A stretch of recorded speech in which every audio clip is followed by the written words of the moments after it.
Hai teman-teman, kembali lagi bersama saya David Cahyadi dan pada video saya kali ini saya ingin bicara mengenai budaya ya. Jadi budaya di perusahaan Anda, budaya di usaha Anda, budaya di kantor Anda, budaya di rumah Anda, budaya di lingkungan Anda. Nah, apa sih itu budaya? Budaya atau culture atau custom itu biasanya adalah sesuatu kebiasaan atau norma yang sudah diadaptasi oleh lingkungan Anda. Ya, itu definisi saya sendiri ya.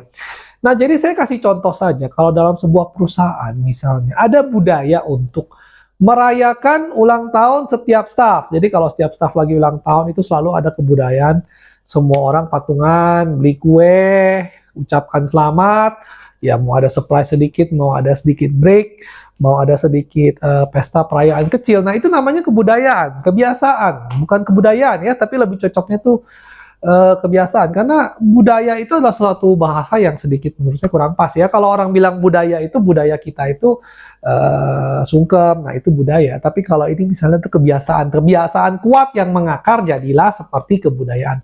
Nah, intinya adalah kamu sebagai pengusaha, kamu sebagai bos, kamu sebagai pimpinan, kamu harus tahu dan paham apa kebudayaan yang ada di lingkungan kamu, ada di kantor kamu, ada di bawahan kamu.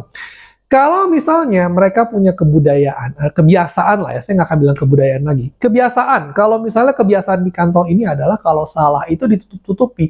Nah, ini adalah sesuatu kebiasaan yang sangat buruk dan sangat berbahaya. Kalau misalnya kesalahan kecil kamu takut dimarahin, kamu tutupin, itu kelihatannya sepele. Misalnya kamu buka restoran ya, salah bikin, kamu takut dimarahin, kamu takut disuruh ganti, kamu hidangkan pesanan yang salah ke pembeli. Kamu mungkin tidak akan dimarahi karena pembelinya juga nggak komplain ya kan. Tetapi kalau misalkan kebiasaan ini dipiara terus, itu akan merusak bisnis kamu. Kenapa? Ya bayangin aja. Kalau pembeli minta bakmi dikasihnya bihun kan lama-lama orang akan ini restoran nggak benar ya kan. Satu persatu akan meninggalkan kamu. Itu baru kesalahan kecil. Kalau misalnya kesalahan fatal seperti salah pesan barang atau kehilangan uang atau segala macam tidak dilaporkan, ya nanti akhirnya akan terjadi budaya saling menutupi, korupsi, kolusi itu akan semuanya akan terbina karena tanahnya subur untuk apa? Untuk hal-hal begituan ya. Nah, jadi kalau misalkan suatu perusahaan budayanya sudah rusak, kebiasaannya sudah rusak banget, apa yang harus kamu lakukan? Ya kamu harus ya rubah total gitu. Dan merubah kebiasaan, merubah kebudayaan itu memang sangat sulit gitu. Kita perlu bergenerasi-generasi untuk menghapus suatu kebiasaan jelek. Misalnya kebudayaan korupsi ya, kebudayaan nilep, uang rokok segala macam. Itu sangat-sangat sulit. Kenapa? Karena sudah mengakar. Nah, jadi jangan sampai mengakar. Kamu sebagai pimpinan, kamu sebagai bos, kamu sebagai manajer, kamu harus biasakan punya budaya yang baik. Apakah budaya yang baik itu saya tidak perlu jelaskan ya, karena akan banyak sekali. Misalnya kalau salah lebih baik kamu bilang gitu kan, karena kepentingan bisnis ini lebih penting daripada kepentingan kamu. Kamu diomelin sebentar ya sudah, tapi kalau pelanggan hilang satu, itu omset kamu berkurang berapa banyak sepanjang jalan ya kan. Kalau satu orang doang, kalau dua orang, tiga orang dan kebiasaan akhirnya bikin salah nggak diapa-apain, tiap hari bikin salah kan repot.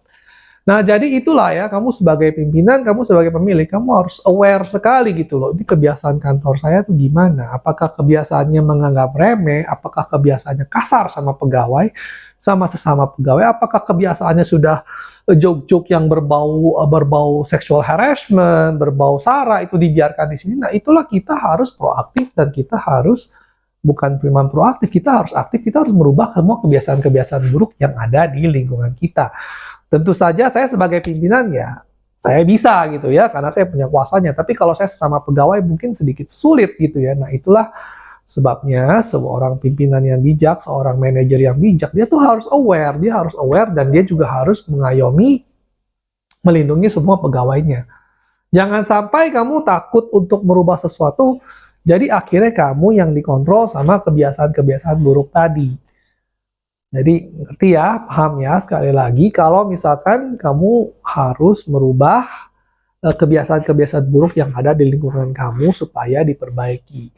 Memang tidak ada yang sempurna ya, memang kadang-kadang ada kebiasaan yang ya sudahlah gitu loh, selama tidak begitu fatal ya kita banyak juga kebudayaan mereka ya. Saya merem sedikit lah, misalnya di kantor gitu ada kebiasaan ngopinya setengah jam sebelum masuk udah pada ngopi dulu, harus ada ritual ngopi dulu. Ya sudahlah, selama kerjaan bener mungkin ya sudah lah, yang ini bisa saya toleransi. Tapi kalau misalnya menutupi kesalahan, itu kalau misalnya menipu customer atau misalnya penilapan uang, itu biasanya sangat-sangat fatal dan tidak boleh dibiarkan gitu loh. Ini masalah prinsip, ya kan? Tidak peduli kalau misalnya ada penggelapan uang, misalnya 1.000 perak pun akan tetap harus kita perkarakan. Kenapa? Karena kalau 1.000 dibiarkan, nanti ada 5.000, ada 5.000, ada 100.000, ada 100.000, dan seterusnya, dan seterusnya. Ya kan? Jadi itu masalah prinsip saja. Jadi jangan ada kebiasaan kalau di sini mah uang kembalian 1.000, 2.000 gitu mah biasalah, langsung kantongin aja. Jangan ya. Nah, biasanya setiap bisnis itu kan unik.